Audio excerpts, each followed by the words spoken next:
Hey friends, welcome to the Enneagram Workshop's Coaching Conversations. Today we are going to talk about the Enneagram and Compassion. And, I've been encouraged to do a little bit more teaching on some of the basics of the Enneagram.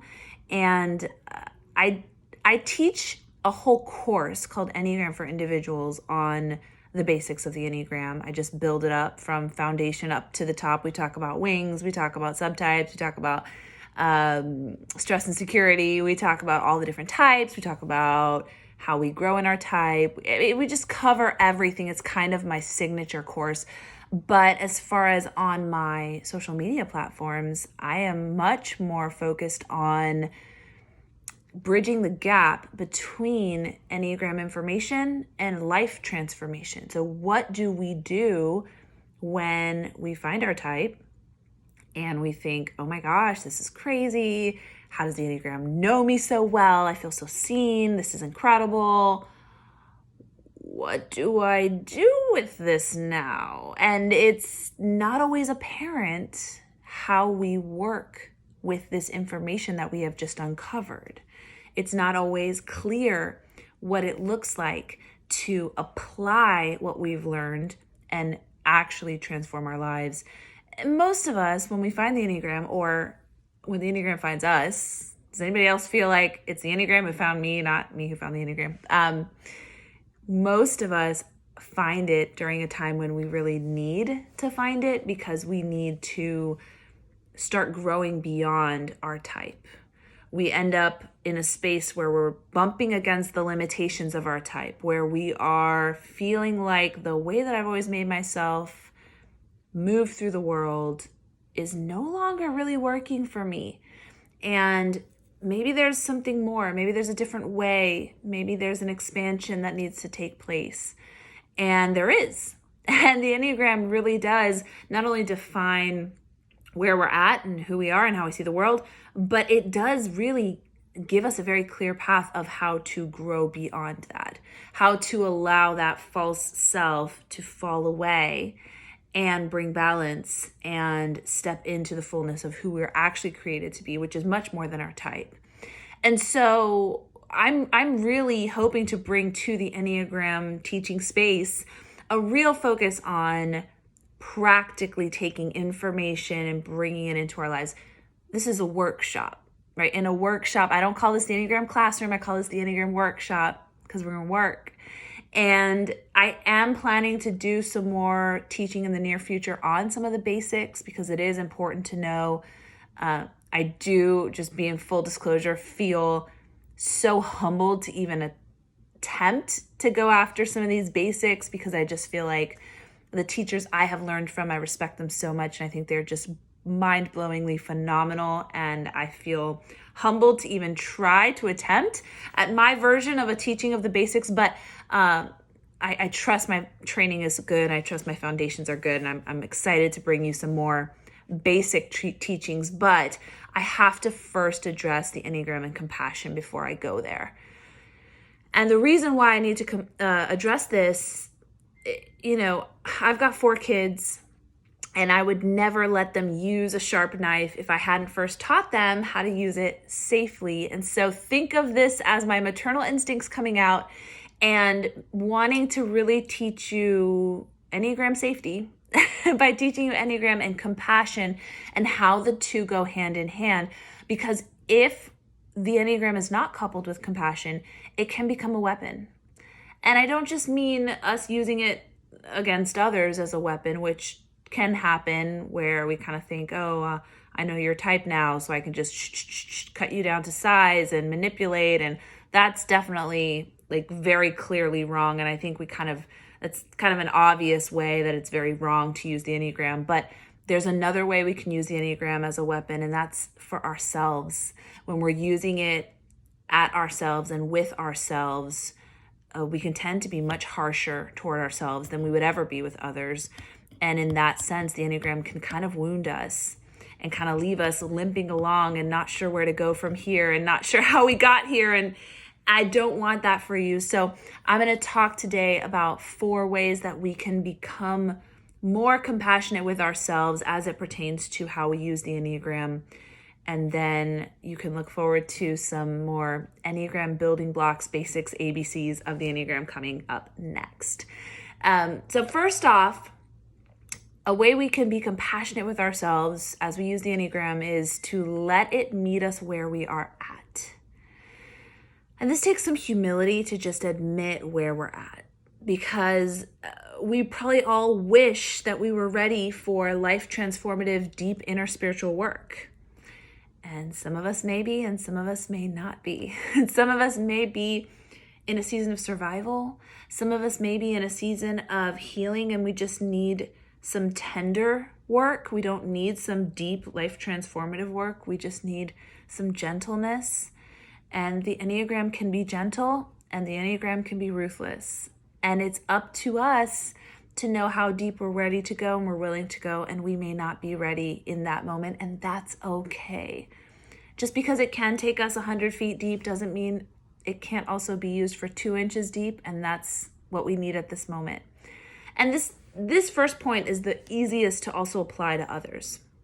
So just because you maybe have experienced some really deep work with the Enneagram doesn't mean that your partner or your friend or your family member is ready or willing to go there at this time, and that's okay. It really can meet us right where we're at. And just as a caveat also, when we are doing Enneagram work with others, the Enneagram shows us the shape of our wound. That's a sacred thing, my friends. That is a really deep and sacred thing. And if anyone shares with you their type, we must hold it as that. We must hold it with that reverence. We must be respectful of what a deep and personal thing is that they have just shared with us, and never force someone to do work that they're not willing to do, and never ask someone to share more than they're willing to share, just because it is such a deep and precious thing. And we don't want those wounds to slow someone's growth down. And it's easy to do. I know I've done it. I'm sure I've asked questions I shouldn't have asked. So that's just a good reminder. Okay, the second way that we can use the Enneagram in a compassionate way is to understand that growth in our type always comes from a greater resting and abundant love, not from trying to go after or dismantle the negative traits. The traits are what brings us pain, so it's easy to want to go towards the traits, but it's never there where we will find true transformation. We find true transformation when we allow ourselves to rest to a more deeper extent and draw in a more connected way from source love or abundant love or divine love.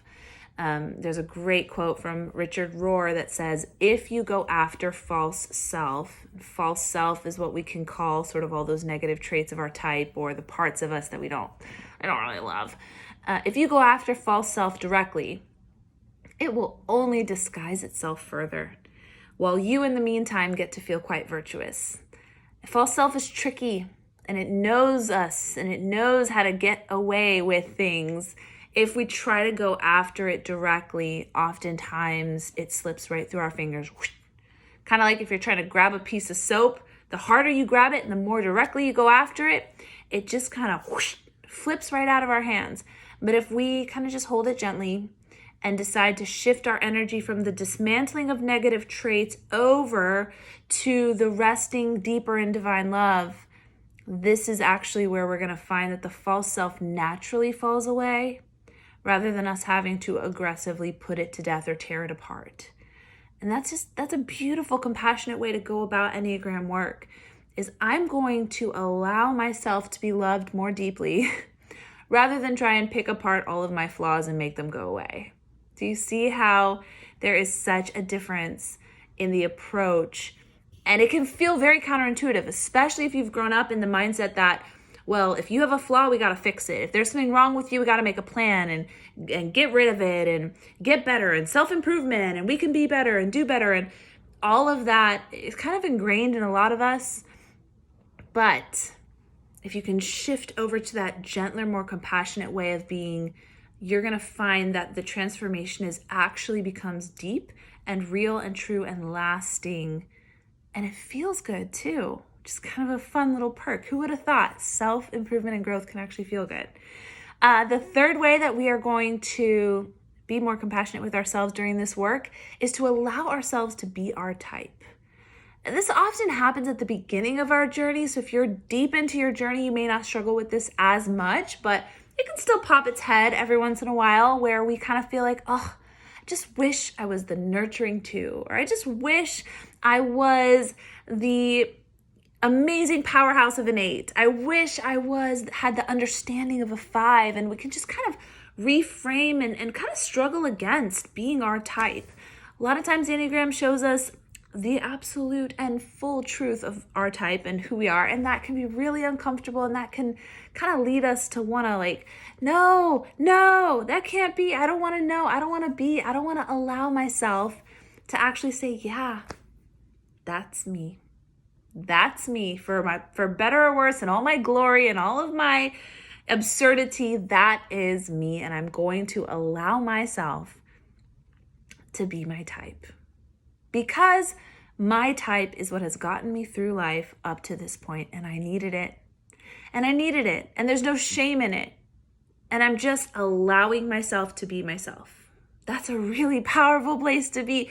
That is the only place where we can begin to actually transform. We cannot transform from a place of denial. We cannot transform from a place of trying to trick ourselves into thinking, well, maybe I'm a different type because we don't like who we are. That's never a good foundation for self-improvement, growth, transformation. So allow yourself to be your type. And the last way that we can be compassionate with ourselves is to sit with the parts of our ego that make us uncomfortable without needing to fix them. Needing to fix ourselves is a compulsion in and of itself. When we need to fix ourselves, when we can't allow ourselves to have flaws or to have shortcomings or to have humanity, that's a bondage in and of itself. So sitting with the parts of our ego that make us uncomfortable without needing to fix it and simply kind of just observing it, getting curious about it, all of that is necessary for growth in the Enneagram. All of that is necessary to give ourselves space for working through some of the hard parts of ourselves. Because we want to see the truth, right? Isn't that what kind of draws us into the Enneagram? We want to see the truth of who we are. And we want to have hope that we're more than just a list of characteristics. We're more than just the compulsions that seem to always be there whenever we want to do something. And we are. The truth is we are. But we're only going to find that truth, and we're only going to be able to move beyond our characteristics if we're willing to kind of sit with the uncomfortable parts of ourselves. If we're willing to believe that we're loved, not when we've got our act together, but right here, right now, in this moment as we are. Compassion, my friends. Compassion is the only way that we move from stuck in our type to free to be everything that we were created to be. Compassion is vital to all the Enneagram work that we're going to do. It is something that I am personally incredibly passionate about, incredibly focused on. All of my coaching sessions, all of my corporate trainings, I take significant amount of time to make sure that we are all approaching this from a position of self-compassion, because there really is no other way. There's no other way to do this and find it be a fruitful work and find it be a fulfilling work without self-compassion. So hopefully this has helped you as you are kind of working through your own work. I am excited to do some Enneagram basics coming up here soon. But this was an important message and episode for me to get out for you guys. And I would love to hear if there are other ways that you are able to incorporate self-compassion with your Enneagram work. I'm in your corner. I'm rooting you on. And thanks again for listening.